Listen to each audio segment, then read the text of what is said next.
Hello guys, मैं कुलदीप आपका बहुत बहुत स्वागत करता हूं आपके अपने स्टडी चैनल अध्ययन वे टू सक्सेस में। और आज हम अपने 13 मई के करंट अफेयर्स के वीडियो में कुछ इंपॉर्टेंट क्वेश्चन हैं, चलिए तो उनको देखते हैं बिना टाइम वेस्ट करते हुए। और आप लोग अगर चैनल पे पहली बार आए हैं तो चैनल को लाइक करें, शेयर करें और सब्सक्राइब करना ना भूलें। और सब्सक्राइब करके बेल नोटिफिकेशन को ऑन कर लें, जिससे आपको सारे वीडियोस टाइम पे मिलते रहें। तो चलते हैं पहले क्वेश्चन पे कि कौन सा देश मिशन सागर कार्यक्रम की सहायता के अंतर्गत आता है। तो ये है कोमोरोस, मालदीव और मॉरिशस। इसमें दो और हैं, उनका नाम थोड़ा छूट गया है तो मैं बता देता हूँ आपको। तो पहले ये है क्या, पहले बता देते हैं। इसमें एक और है मेडागास्कर और इसके साथ में है सेशेल्स। ये 5 कंट्रियां हैं सेशेल्स। अब ये है क्या, मिशन सागर के तहत भारतीय नौसेना का एक जहाज है केसरी। ये जहाज है केसरी। इसको मेडागास्कर, सेशेल्स, कोमोरोस, मालदीव और मॉरिशस, इन 5 देशों में भेजा गया है। और जहाज में 2 टीम है, मेडिकल टीम है, जो आवश्यक इनके खाने की सामग्री और कोविड-19 से संबंधित जो भी दवाएं हैं उनकी एक खेप है, उसको ये पहुंचाएंगे वहाँ पे। अब इस मिशन क्या है कि महामारी से निपटने के लिए सहायता है, जो इन 5 देशों ने अनुरोध किया था। तो इसके लिए भारत ने उनकी एक महामारी से निपटने के लिए सहायता की है। और यह पहली जो भेजी गई थी उसमें हाइड्रोक्सी क्लोरोक्विन की गोलियां भी शामिल हैं। चलते हैं अगले क्वेश्चन पे कि हाल ही में किस रक्षा अनुसंधान संगठन ने पराबैंगनी सैनिटाइजर ध्रुव विकसित किया है। तो ये है DRDO। तो रक्षा अनुसंधान विकास संगठन ने DRDO के रिसर्च सेंटर इमारत यानी RCI रिसर्च सेंटर इमारत ने डिफेंस रिसर्च अल्ट्रावायलेट सैनिटाइजर यानी कि ये जो भी नाम DRUVS विकसित किया है। हैदराबाद स्थित DRDO की रिसर्च सेंटर इमारत RCI ने mobile phone, laptop, iPad, passbook, चालान और कागज़ को सैनिटाइज करने के लिए एक अल्ट्रा वायलेट कैबिनेट विकसित किया है। इसका उपयोग करेंसी, नोटों और कागज़ों को सैनिटाइज करने के लिए भी किया जाएगा। यह कैबिनेट के अंदर रखी जो भी वस्तुएं होंगी उनमें UV रेस के द्वारा 360 डिग्री का एक एक्सपोजर प्रदान करेगा, जिससे कि उनको सैनिटाइज किया जा सकेगा। चलते हैं अगले क्वेश्चन पे। किसने वैश्विक ऊर्जा की समीक्षा 2020 नामक एक रिपोर्ट जारी की है। तो यह है अंतर्राष्ट्रीय ऊर्जा एजेंसी ने वैश्विक ऊर्जा की समीक्षा 2020 नाम की एक रिपोर्ट जारी की है, जो दुनिया भर में कार्बन डाइऑक्साइड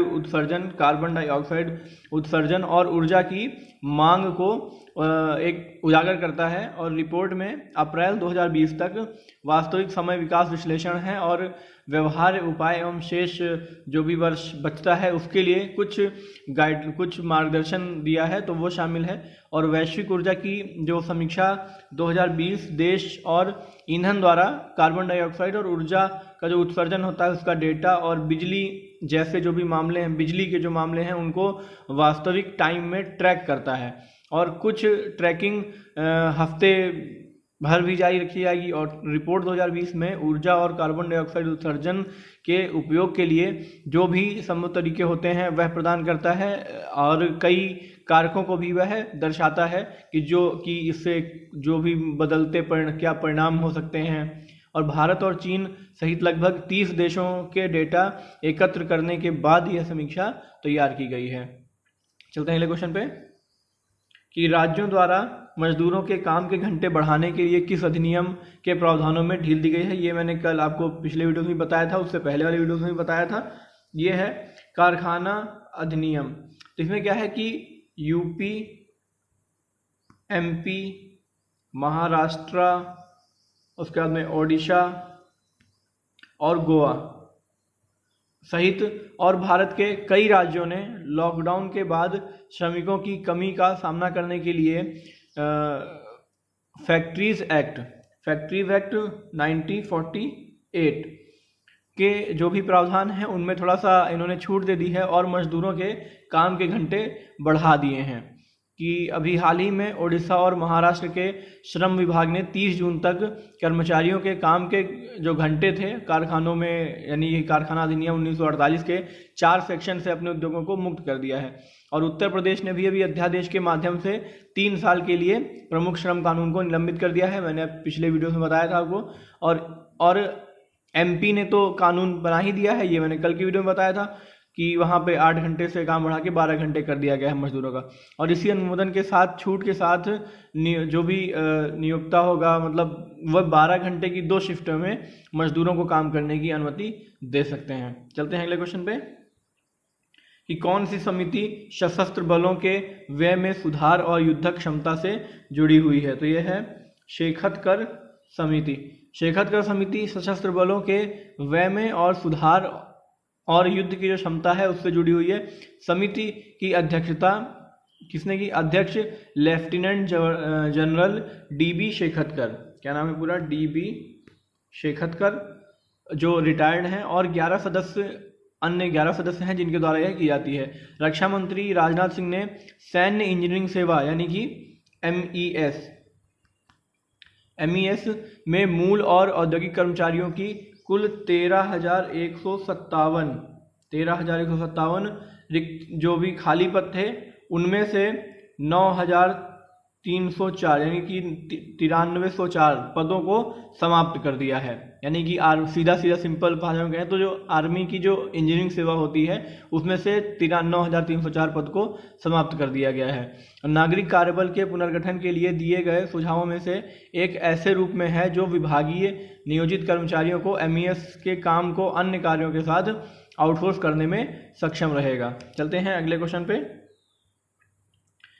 कि प्राणवायु कार्यक्रम किस राज्य सरकार की पहल है। प्राणवायु कार्यक्रम है कर्नाटक राज्य सरकार की। कर्नाटक राज्य सरकार ने बेंगलुरु में प्राणवायु कार्यक्रम शुरू किया है। और बेंगलुरु के सिटी कॉरपोरेशन ने मीडिया में एक ऐड के थ्रू जागरूकता फैलाने के लिए प्राणवायु कार्यक्रम शुरू किया, जो किसी भी बीमारी का जल्दी से जल्दी पता लगाने और उसका खुद से परीक्षण करने के महत्व को बताता है। क्योंकि जो लोग वायरल संक्रमण आ जाते हैं वो खुद तो उसका इनिशिएट नहीं ले रहे हैं, कुछ लोग छुप रहे हैं, तो वायरल संक्रमण के साथ होने पर स्थिति जो है बिगड़ सकती है। इसीलिए लोगों में खुद से जागरूकता बने, इसके लिए उद्देश्य को चलाया जा रहा है। अब इस कार्यक्रम का उद्देश्य अपने रक्त में कम ऑक्सीजन के स्तर वाले लोगों की मदद करना है ताकि वे अपनी बीमारियों से बचने के लिए स्वयं और जल्दी जाँच कर सकें। चलते हैं अगले क्वेश्चन पे कि हाल ही में सुर्खियों में रहा कोविड कवच एलिसा क्या है।